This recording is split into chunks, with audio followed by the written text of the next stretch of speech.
আজ আমি বাংলাদেশের ইতিহাসের সবচেয়ে বিপজ্জনক শব্দটা ভাঙ্গা ফেলবো। একটা শব্দ যেটা আমাদের 50 বছর ধরে বাইন্ধে রাখছে, একটা শব্দ যার ভেতরে ভারতের ধর্মীয় ব্যাকরণ লুকানো আছে, একটা শব্দ যা আপনি প্রত্যেক দিন বলেন কিন্তু বোঝেন না এই শব্দটা আপনাকে স্বাধীন না, আধ্যাত্মিকভাবে পরাধীন করে রাখছে। এই শব্দটা হইল মুক্তিযুদ্ধ। হ্যাঁ, আজ আমি বলবো এই নামটাই বাংলাদেশের সবচেয়ে বড় ভাষাগত প্রতারণা। প্রস্তুত থাকেন, কারণ আজকের এপিসোডে শুধু ইতিহাস না, আপনার পরিচয়ের মাটি নড়ে যাবে।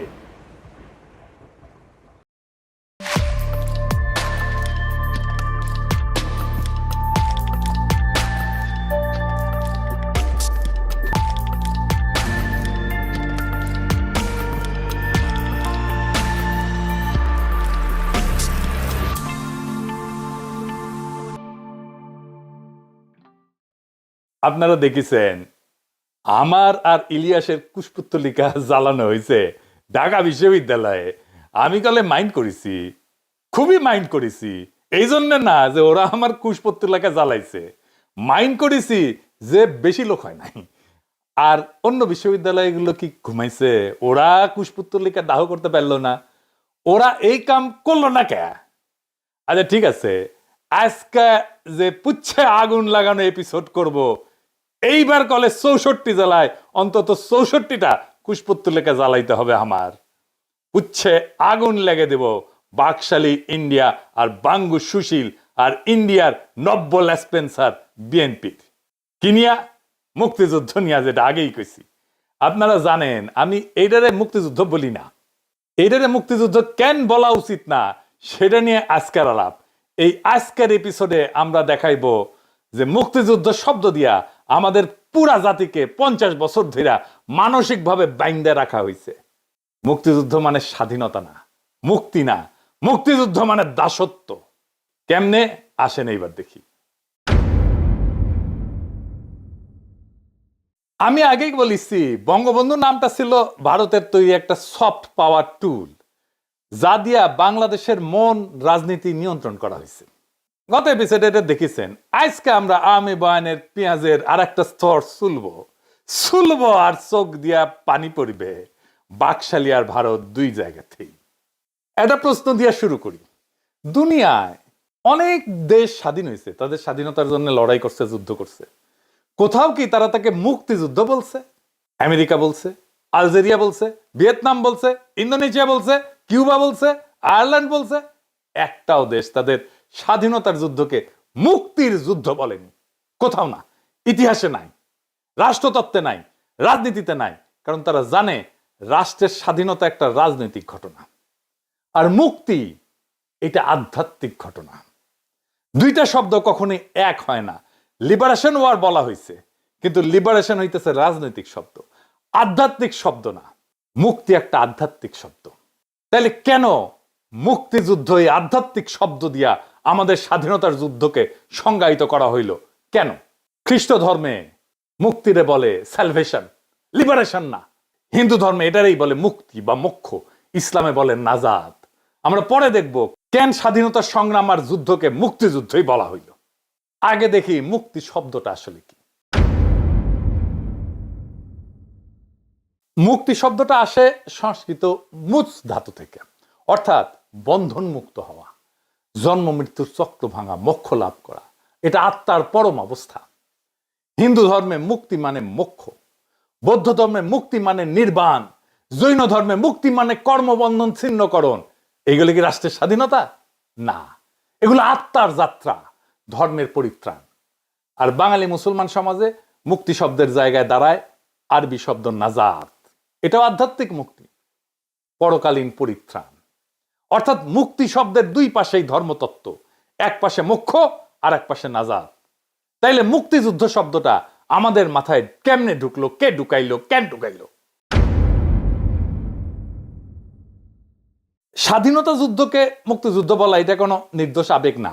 এটা ছিল এক ধরনের ভাষাগত ইঞ্জিনিয়ারিং, যার উদ্দেশ্য ছিল আমাদের স্বাধীনতার অর্থটাই বদলায় দেওয়া, এমন ভাবে বদলায় দেওয়া যাতে সেটা ভারতের তৈরি ন্যারেটিভের ভেতরে পড়ে।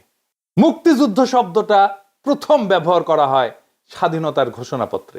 কে লিখে দিছিল? General Jacob, Indian general. দেখে দিছিল কে? আর এক ইন্ডিয়ান উকিল। বুঝছাও, স্বাধীনতা শব্দ বললে বাংলাদেশি জনগণ দাঁড়ায় মাথা উঁচু করে, কিন্তু মুক্তি শব্দ বললে আপনি দাঁড়ায় যান হিন্দু মোক্ষ এবং আধ্যাত্মিক পরিত্রাণের ভাষার ভেতরে। এখন বলেন তো, এই মুক্তি শব্দকে স্বাধীনতার জায়গায় বসাইলে কি হয়? যেটা হয় সেটা হইতেছে ধর্ম ভাষা রাজনৈতিক ভাষায় রূপান্তরিত হয়। ছিল ধর্ম ভাষা, হইয়া দাঁড়ায় রাজনৈতিক ভাষা, আর তার ফল হয় ভীষণ। যখন একটা পবিত্র আধ্যাত্মিক শব্দকে রাজনৈতিক স্লোগানে পরিণত করা হয়, তখন এই শব্দটার অর্থ ক্ষয় হয়ে যায়, ধর্মতত্ত্ব দুর্বল হয়ে যায় এবং রাজনৈতিক তত্ত্বও ধর্মতত্ত্বের অধীন হয়ে যায়। জাতির চিন্তা বিভ্রান্ত হয়। লিঙ্গুইস্টিক থিওরিতে কে বলা হয় সেমান্টিক করাপশন, অর্থাৎ শব্দের অর্থের পবিত্রতা ক্ষয় হয়ে যাওয়া। এই সেমান্টিক করাপশন বা শব্দের অর্থের দূষণ, এই কথাটা আরো গভীরভাবে উদাহরণ দিয়ে বুঝানি। কোন পবিত্র বা গভীর বিশেষ অর্থবহ শব্দকে অন্য কাজে অন্যভাবে রাজনৈতিক স্লোগানে যদি ব্যবহার করা হয়, তখন শব্দের আসল অর্থ দুর্বল হয়ে যায়, অর্থ বদলে যায়, এমনকি নষ্ট হয়ে যায়। এই অর্থ নষ্ট হওয়ার ঘটনাকেই বলা হয় সেমান্টিক করাপশন। বাংলায় বলতে পারেন অর্থ দূষণ, অর্থ বিকৃতি। আমরা একটা উদাহরণ দিয়ে দেখি। গুরু, এই শব্দটা, এটা আসল অর্থ কি ছিল? ভারতীয় ধর্মতত্ত্বে গুরু মানে আধ্যাত্মিক পথ প্রদর্শক, যিনি আপনাকে অন্ধকার থেকে আলোয় তোলেন, যিনি সত্য, আত্মজ্ঞান, মুক্তির পথ দেখান। গুরু মানে শিক্ষক প্লাস দার্শনিক প্লাস আধ্যাত্মিক নেতা। অত্যন্ত পবিত্র, গভীর, ভারী শব্দ। এখন গুরু শব্দ কাকে বলা হয়? এই শব্দটা ইংরেজি ভাষার ঢুকিছে। তাই আজকের পৃথিবীতে আমরা দেখি ফিটনেস গুরু, মার্কেটিং গুরু। আমি নিজে মুরব্বী শব্দটা বুঝাইতে গুরুজন শব্দটা ইউজ করি। গুরুজন অনেক ক্ষেত্রে ইউজ করছি। অনেকে গুরুজনকে গুরু বলে ধরে নিছে। গুরু আর গুরুজন দুটো আলাদা শব্দ। তাইলে বলেন, এই যে ফিটনেস গুরু আর মার্কেটিং গুরু, এগুলো কি সত্যিকারের গুরু? না, এরা শুধু কোন একটা কাজ ভালো জানে। কিন্তু শব্দটা এতই সস্তা হয়ে গেছে, আজকাল যারই সামান্য দক্ষতা আছে তাকে গুরু বলা হয়। উত্তম কুমারকে গুরু বলা হইতো। উত্তম কুমার কি গুরু? উত্তম কুমারের সিনেমাতে এরকম অনেক দৃশ্য আছে, দেখবেন উত্তম কুমার গান গাইতেছে আর গুরু গুরু বলে চিৎকার দিতেছে। এটাই সেমান্টিক করাপশন, পবিত্র শব্দের অর্থ নষ্ট হয়ে যাওয়া। একটা পবিত্র আধ্যাত্মিক শব্দ হইতেছে গুরু। যখন বাজার, বিজ্ঞাপন, ইউটিউব, টিকটক এগুলো ছড়ায় পড়ে, তখন শব্দটার গভীরতা মরে যায়। গুরু মানে একটা কাজ ভালো করে এরকম লোক, যা কিনা সম্পূর্ণ ভুল অর্থ। এতে শব্দের আসল অর্থ ক্ষয়া যায়, শব্দের মর্যাদা নষ্ট হয়ে যায়, মানুষ শব্দটা শুনলে ভুল ধারণা করে। এখন গুরু মানে আর পথ প্রদর্শক বা আধ্যাত্মিক শিক্ষক না। গুরু মানে এখন যে কেউ যার যা কিছু ভালো জানে, সেই একটা গুরু। আসল অর্থ গায়েব। ঠিক একই ঘটনা মুক্তি শব্দের ক্ষেত্রে ঘটছে, তবে উল্টা ভাবে। কিভাবে? সমস্যাটা আসলে কোথায় দেখেন। মুক্তি এই শব্দটা সাধারণ শব্দ না। এই শব্দটা ভারতীয় ধর্ম দর্শনের সবচেয়ে পবিত্র, সবচেয়ে স্পর্শকাতর টার্ম। সবচেয়ে রিলিজিয়াস ফুলফিলমেন্ট হয় মুক্তির মধ্যে দিয়া। মুক্তি মানে কি? মুক্তি মানে মোক্ষ, নির্বাণ, পরম পরিত্রাণ, আত্মার শেষ গন্তব্য। এখন প্রশ্ন হইল, একটা রাজনৈতিক যুদ্ধকে কেন হঠাৎ এই আধ্যাত্মিক শব্দ দিয়ে ডাকতে হবে? কেন? কারণ এটা কোনো কাকতাল না, এটা চালাকি। সফট পাওয়ারের সবচেয়ে সূক্ষ্ম অস্ত্র হলো ভাষা। ভারত খুব বুদ্ধিমত্তার সাথে তাদের ধর্মীয় শব্দ ভান্ডারের সবচেয়ে পবিত্র শব্দটা, সবচেয়ে স্যাক্রেড শব্দটা আইনা আমাদের রাজনৈতিক সংগ্রামের সাথে এঁটে দিল। যেই মুহূর্তে বলা হলো স্বাধীনতা মানে মুক্তি, স্বাধীনতার যুদ্ধ হয়ে গেল মুক্তিযুদ্ধ। সেই মুহূর্তে আমাদের রাজনৈতিক বয়ানকে সরাসরি ভারতের ধর্মীয় ব্যাকরণের অধীনে পাঠানো হলো। এটাই সমস্যা, এটাই সেমান্টিক করাপশন। এটা সেমান্টিক করাপশন না, এটা সেমান্টিক ক্যাপচার হয়ে গেছে। শব্দের অর্থ বদল না, শব্দ দিয়া জাতির পুরা রাজনৈতিক চেতনাকে বন্দী করে ফেলছে। ধরেন গুরু শব্দটা যদি সস্তা টাইটেল হয়ে যায় তো খুব একটা ক্ষতি নাই, কিন্তু মুক্তি শব্দের ক্ষেত্রে ক্ষতি অনেক। এখানে শুধু শব্দের মর্যাদা নষ্ট হয়নি, আমাদের জাতীয় পরিচয়কে ভারতীয় ধর্মতত্ত্বের অধীনস্থ করা হয়েছে। কারণ মুক্তি মানে মোক্ষ, মুক্তি মানে ভারতীয় আধ্যাত্মিকতার হৃদয়, যেখানে আত্মা বাঁচে, কর্মফল ভাঙে, জন্ম মৃত্যুর চক্র থেকে একজন মানুষ মুক্তি পায়। এখন ভাবেন, এই শব্দে যদি আমাদের স্বাধীনতার ইতিহাস লেখা হয়, তাহলে স্বাধীনতার মালিকানা কার হাতে যায়? আমাদের হাতে থাকে না ভারতীয় ধর্মতত্ত্বের হাতে থাকে? আমাদের তো থাকে না। কারণ মুক্তির ধারণা তো আমাদের না, তাদের ধারণা। শব্দের শিকড়ই তো তাদের, সুতরাং ন্যারেটিভও তাদের হয়ে যায়। এটাই তো উদ্দেশ্য ছিল, আমাদের রাজনৈতিক জন্মকথাকে তাদের ধর্মীয় কল্পনার ভেতরে বন্দী করা। তাই আমি পরিষ্কার বলছি, মুক্তি স্বাধীনতার শব্দ না, মুক্তি ভারতীয় ধর্মতত্ত্বের শব্দ। এই শব্দ দিয়া আমাদের ইতিহাস লেখা মানে স্বাধীনতা না, সাংস্কৃতিক অধীনতার ইতিহাস লেখা। এইবার আসেন বুঝে দেখি কেন এটা বিপজ্জনক, মুক্তি এবং স্বাধীনতাকে মিশায় দেওয়া। এর আসল বিপদটা কোথায়? আগেই বলছি যে মুক্তি তো কোনো রাজনৈতিক শব্দ না, এটা মোক্ষ, নাজাদ, নির্বাণ, আধ্যাত্মিক পরিত্রাণ বোঝায়, একটা পূর্ণ ধর্মীয় ধারণা। এখন এই আধ্যাত্মিক শব্দকে যদি রাজনৈতিক স্বাধীনতার জায়গায় বসায় বলা হয় মুক্তিযুদ্ধ ছিল স্বাধীনতার যুদ্ধ, তাহলে কি হয়? হয় অত্যন্ত বিপজ্জনক একটা গুলায় যাওয়া। স্বাধীনতা মানে হইতেছে রাষ্ট্রের শৃঙ্খল ভাঙা, মুক্তি মানে আত্মার পরিত্রাণ। স্বাধীনতা একটা জাগতিক ঘটনা, আর মুক্তি একটা পরকালের ব্যাপার, একটা রাজনৈতিক আর একটা ধর্মীয়। কিন্তু মুক্তিযুদ্ধ শব্দ চালু হওয়ার পর রাষ্ট্রীয় সংগ্রামে ঢুকে গেল আধ্যাত্মিকতার স্লোগান, মুক্তির ধর্মীয় পবিত্রতা মিশে গেল রাজনৈতিক প্রয়োগে, এবং পুরো জাতির মাথায় ঢুকে গেল ধর্ম রাজনৈতিক বিভ্রান্তি। এইটা ভুল শব্দ ব্যবহার না, এটা মানুষের চিন্তাকে নড়বড়ে করে দেওয়ার অপারেশন। আর তার উপরে হইল কি, এইটা মুসলমান সমাজে হইল একটা সাংস্কৃতিক আঘাত। কিভাবে? এখানে নাজাত যে ধারণা মুসলমান সমাজে, মুসলমান ধর্মে, সেটা ধারণার সংকোচন হইল। বাংলাদেশের সাধারণ মানুষের কাছে মুক্তি মানে নাজাত, তো নাজাতি হওয়ার কথা, আল্লাহর রহমতে পরকালীন পরিত্রাণ।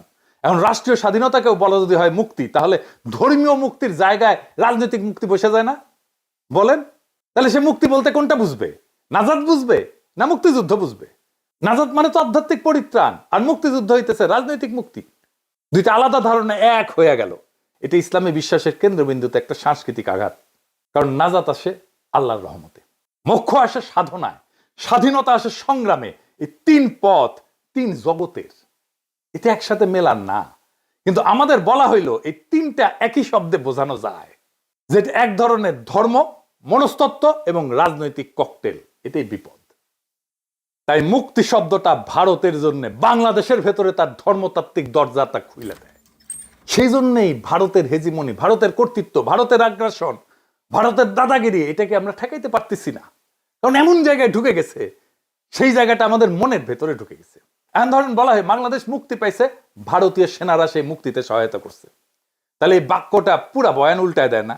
এখন ভারত মুক্তির মধ্যস্থতাকারী কে হইল? ভারত। পরিত্রাণের সহায়ক শক্তি কে হইল? ভারত। মুক্তির নৈতিক মালিক কে হইল? ভারত। এটা রাজনীতি না, এটা সরাসরি ধর্মতাত্ত্বিক অবস্থান, যেখানে নাজাত হয় খোদা তাআলার দয়ায়, তার মেহেরবানিতে। সেইখানে ভারতকে সেই জায়গায় বসায় দেওয়া হইল, নাউজুবিল্লাহ, যাতে মনে করা হয় আমাদের মুক্তি ভারতের হাত ধরে আসছে। এইটাই হইতেছে ন্যারেটিভ ওনারশিপ, এটাই মানসিক উপনিবেশ, এবং এটা নতুন খেলা না। এর আগে এপিসোডেও দেখাইছি বঙ্গবন্ধু ছিল ভারতের তৈরি সফট পাওয়ারের ব্র্যান্ড। আজ দেখছেন মুক্তিযুদ্ধ শব্দটা সেই একই প্রকল্পের অন্য হাতল। এক হাতে নেতৃত্বের গল্প দখল, আর এক হাতে স্বাধীনতার গল্প দখল। একই নকশা, একই কৌশল, একই স্ক্রিপ্ট রাইটার। আর একটা মজার জিনিস আছে, আসেন সেটা আবার বুঝে দেখি। আমাদের কি শেখানো হইল? মুক্তিযুদ্ধের চেতনা হইতেছে বাঙালি জাতীয়তাবাদ, ধর্ম নিরপেক্ষতা, তাই না? কিন্তু এই যে মুক্তি শব্দটা কি ধর্ম নিরপেক্ষ? তা তো না, এটা তো ধর্মীয় শব্দ, মোক্ষ, নির্বাণ, নাজাতের শব্দ, শতভাগ ধর্মীয় শব্দ। এবং এটা শিকড় ভারতীয় হিন্দু সভ্যতার ভিতরে, এটা শিকড়, এটা শিকড় ভারতীয় ধর্ম বিশ্বে। অর্থাৎ আমাদের বলা হলো ধর্ম নিরপেক্ষতা, কিন্তু সেই ধর্ম নিরপেক্ষতা দাঁড় করানো হইল হিন্দু ধর্মীয় শব্দ ভান্ডারের মধ্যে। তার মানে এই যে ধর্ম নিরপেক্ষতার দাবি, এটা ভারতীয় সভ্যতার আধ্যাত্মিক ভাষা, একটা ককটেল, যেখানে ধর্ম নিরপেক্ষতা দাঁড়ায় আছে ধর্ম সভ্যতার উপরে।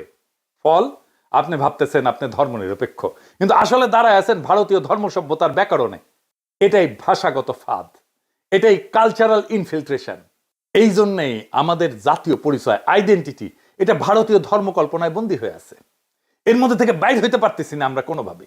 নেতৃত্বের নাম অন্যের দেওয়া, স্বাধীনতার গল্প অন্যের ধর্মতত্ত্বে লেখা, এবং ধর্ম নিরপেক্ষতার ধারণা দাঁড়ায় থাকে ভারতীয় আধ্যাত্মিক শব্দ ভান্ডারের মধ্যে। তখন রাষ্ট্র স্বাধীন হইলেও পরিচয় আর স্বাধীন থাকে না। এটাই ন্যারেটিভ ডিপেন্ডেন্সি। আমাদের ন্যারেটিভ পুরা ভারত নির্ভর সব জায়গায়, এবং আলটিমেটলি যায় দেখবেন এটা ভারতীয় ধর্মতত্ত্বের মধ্যে এসে ঢুকছে। শরীর স্বাধীন, চিন্তা পরাধীন। রাষ্ট্র সার্বভৌম, গল্পের কলম আবার অন্যের হাতে। এই কাঠামো না ভাঙলে প্রকৃত স্বাধীনতা অসম্ভব। আমরা যুদ্ধ করছি স্বাধীনতার জন্য, কিন্তু ইতিহাস লেখা হয়েছে মুক্তির ভাষায়। 1971 সালে আমরা বাংলাদেশ রাষ্ট্র পাইছি, কিন্তু সেটা মুক্তি না, রাষ্ট্রের জন্ম, রাজনৈতিক সার্বভৌমত্ব। মুক্তির অর্থ হইতেছে আধ্যাত্মিক পরিত্রাণ। মুক্তি শব্দটাকে রাজনীতি থেকে আলাদা করতে হবে। এই দুই জগৎকে এক করে বানানো হয়েছে। এইটা ভারতীয় ধর্ম সভ্যতার ন্যারেটিভ। আমরা লড়ছি স্বাধীনতার জন্য, কিন্তু আমাদের বলা হইলো আমরা পেয়েছি মুক্তি। আর সর্বনাশ, কি মজা! মজা না।